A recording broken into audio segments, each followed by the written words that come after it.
FIFA faces major backlash from Brazil is not just a protest, that is a prosecution. Carefully argued, precisely evidenced, and armed with a witness that nobody saw coming. That witness is Lionel Messi. The document that Brazil have sent to FIFA is unlike almost any formal complaint ever filed by a football federation at a World Cup, and it could reshape refereeing across this entire tournament. The letter landed on the desk of FIFA President Gianni Infantino, and the name at the bottom of it belongs to the most successful footballing nation in the history of the competition. Brazil have had enough. Not enough of losing, because they won their match 3-0. Not enough of Vinicius Junior, who scored twice. What Brazil have had enough of goes to the very heart of what this expanded 48-nation World Cup was supposed to represent. The document, obtained by the Brazilian newspaper Estadão, does not simply complain about one decision. It builds a case. The story begins in the 21st minute of a group stage match in Miami. The scene was Hard Rock Stadium. Brazil against Scotland, the final fixture of Group C. Brazil needed only to avoid defeat to advance, but they were already winning comfortably. Vinicius Junior, who had scored earlier, surged onto a loose ball, dispossessed Scotland defender Jack Hendry with a physical but committed challenge, and finished past goalkeeper Angus Gunn. Mexican referee Cesar Ramos raised his arm and pointed to the center circle. The goal stood, then his earpiece crackled. The video team in the review center had flagged the build-up, and Ramos was directed to the pitch-side monitor. He watched the replay. He reversed his own decision. The goal was overturned for a foul in the build-up, with Vinicius Junior's challenge on Jack Hendry judged to have been illegal before he ever touched the ball. On the touchline, Carlo Ancelotti, a 5-time Champions League winner, turned away in disbelief. His coaching staff erupted. Brazil's players surrounded the referee in a wave of fury that took long minutes to subside. Here is the detail that the Brazilian Football Confederation placed at the very center of its formal complaint. The complaint rests on a specific and important threshold. VAR at this World Cup is not designed to correct every marginal or debatable call. By FIFA's own protocol, it is designed only to intervene when a clear and obvious error has been made by the on-field referee. Not a borderline decision, not a matter of interpretation, a clear and obvious error. The Brazilian Football Confederation argues that the contact between Vinicius Junior and Jack Hendry did not remotely meet that standard, that Ramos made a correct initial decision, and that VAR should never have overturned it. The letter sets out this philosophy directly. One aspect that particularly caught our attention during this tournament was the approach adopted by the video assistant referee VAR. Throughout the competition, there seems to have been a clear emphasis on respecting the on-field referee's interpretation and limiting intervention to situations involving clear and obvious errors. We believe this philosophy benefits football, preserves the referee's authority, and contributes positively to the fluidity of the game, the document states. The letter then makes its central argument.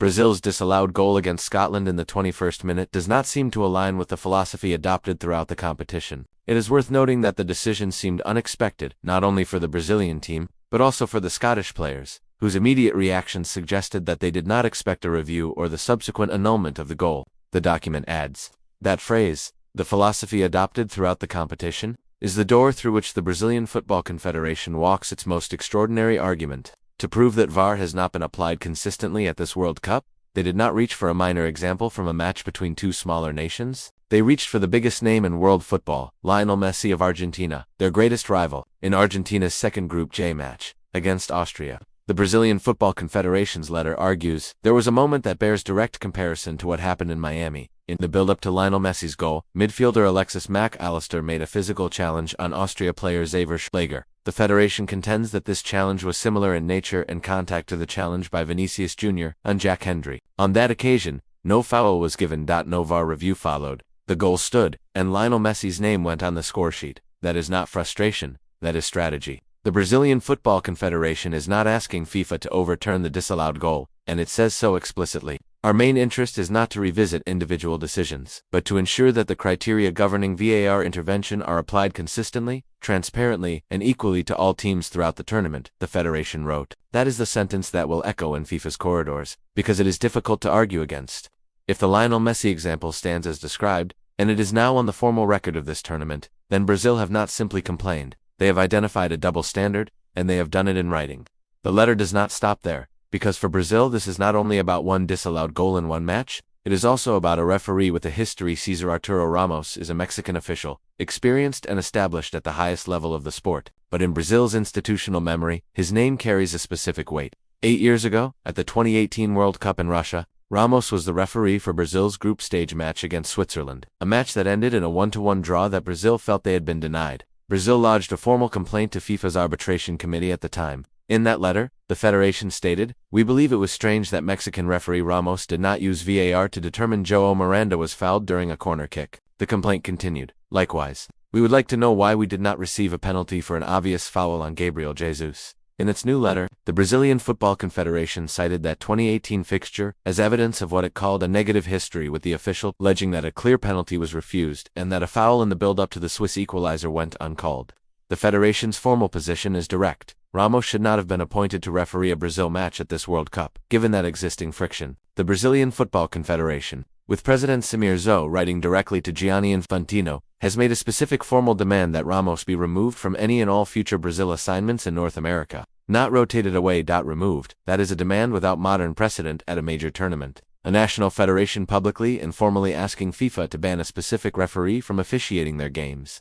The institutional boldness of that request will be felt across the refereeing world for years. FIFA has not yet responded. The organization has offered no public comment on the letter, no statement about the disallowed goal, and no indication of whether the appointment of Ramos will be reviewed. In the silence, the complaint sits formally logged, publicly documented, and impossible to quietly set aside. The story carries its own particular irony. Brazil won the match anyway, 3-0. Vinicius Junior, the man at the center of the controversy, recovered from having his goal disallowed to score again before the break. Matheus Cunha added a third to put the result beyond any doubt.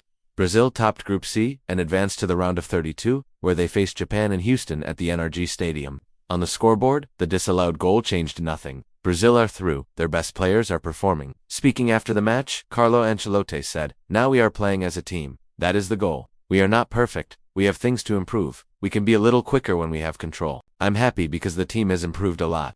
Now we are solid. In the knockout stage, solidity is very important. We have a solid team. Compared to the first game, we are making fewer mistakes, we have more rhythm, and we are more effective up front." But the Brazilian Football Confederation is sending a message that reaches beyond this match and beyond this round. A message that says they are watching, documenting, and comparing, and that if the standards being applied to the rest of this tournament are not being applied equally to Brazil, the world will know about it in precise and formal detail. There is a reason the most decorated nation in the history of this sport has never accepted officiating injustice quietly. Brazil have 5 World Cup titles, 5 trophies earned over 7 decades of football. That legacy is carried onto the pitch in every single match, along with the conviction that the game owes them nothing except fairness. That conviction is why the letter was written.